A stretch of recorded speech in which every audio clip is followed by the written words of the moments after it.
रायजोफोर आं नोंथांमोननिसिम मोनसे गोनां भिडिअ लाबोदों।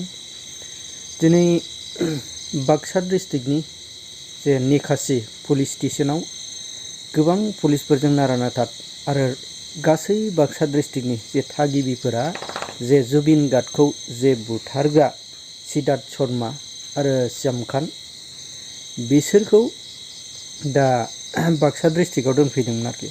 दा बाक्सा डिस्ट्रिक्टआव दोनफैनाया मोनसे बाक्सा डिस्ट्रिक्टनि जे थासारिखौ गुलुं गुजुं दावराव खालामनायसो जादों होननानै आङो सानो आरोखि। दा रायजो राजाफ्रा मा सानो? दा बाक्सा डिस्ट्रिक्टआव ओरैबायदि अल एरिया बाक्सा डिस्ट्रिक्ट नाङैनो दावराव, दा जोबोद रायजो राजाफोरजों पुलिसनि गेजेराव नारा-नाथा गुरि गावलायनाय आरो रायजो राजाफ्राबो अन्थाइ खुबैनाय लाबोनाय लोगो लोगो आंनि मथे बे बाक्सा डिस्ट्रिक्टआव लाबोनाया ओरैबायदि जादों, बाक्सा डिस्ट्रिक्टनियाबो जोङो बेबायदि मोनसे दायनिगिरि मानसि बुथारग्राखौ जोंनि बाक्सा डिस्ट्रिक्टआव दोना ना, रायजोफोरनि साननाया बे। नाथाय बे बाक्सा डिस्ट्रिक्टआव जे लाबोनानै बाक्सा डिस्ट्रिक्टनि जे रायजो राजाखौ थासारिखौ असान्थि खालामनाय जादों आरोखि। दा जिखुनु हक जाया मानो गोबां पुलिसफोरखौ आरो बेबायदिनो जार्नालिस्टफोरखौ, भिडिअ खालामग्रा जार्नालिस्टफोरखौ बेबायदिनो गोबां पुलिसफोरनि आरो रायजो राजानि हामला खालामलायनायाव बेबायदिनो गोबां आघात जादों आरो सोरबा माखासेखिनिया बा सोरबाफोर सानैसोआ थैबायबो जानांगौ आरोखि। दा बाक्सा डिस्ट्रिक्टआव गासै अल बाक्सा डिस्ट्रिक्टयैनो जिखुनु हक जाया बेसेबां गोबाव थायो, बे अल बाक्सा डिस्ट्रिक्टनि थाखाय दुखुनांथाव सम जासिगोन। बाक्सा डिस्ट्रिक्टनि थाखाय इन्टारनेट बन्द। दा जिखुनु हक जाया मानो रायजोफोर भिडिअखौ नायलांगोन, नोंथांमोनहा बेनि गेजेरजों कमेन्ट खालाम।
बेयो मोनसे पलिटिक्स इनस्टिट्यूट एबा पलिटिकेलनि मोनसे बार नांदेरबाय।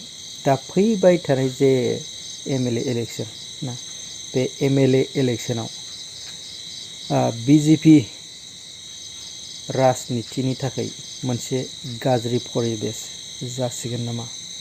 दा फैबाय थानाय बे एमएलए इलेक्शनाव अल गासै आसाम नाङैनो जुबिन गार्डनि जे माखासे हामला खालामनाय, बियो मोनसे पलिटिकेल केरियार सफैयाबाबो पलिटिकेल नांबाय होननानै आं सानो आरोखि। दा फैबाय थानाय बे एमएलए इलेक्शनाव कंग्रेस दोलोआ बे मोनसे बिसोरखौ नाम सुनो थाखाय मोनसे मोजां जासिगोन आरो जे बे चान्सआवनो कंग्रेस दोलोआ फैनायनि चान्सआव थानो हागौ दै रायजोफोर।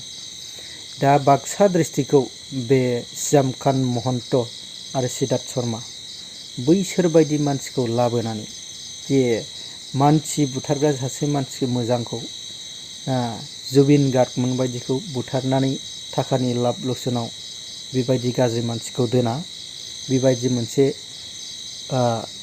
जे दावराव हामला खालामनाय जादों आरो जिखुनु हक जाया मानो बाक्सा डिस्ट्रिक्टनि रायजो राजाफ्रा लोब लोब ओंखारनानै जुबिन गार्डनि थाखाय जास्टिस नांगौ।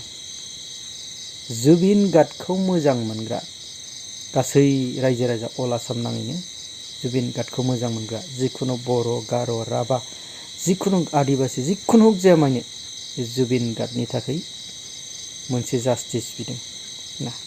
जाय मानसिखौ जोंनि जे आसामसोमोन दा जोंनि बिटिसि आवसो फैनानै बिटिसिआव आंनि साननायाव बिटिसिआवबो दावराव खालामफैजेनबाय नङा होमबा।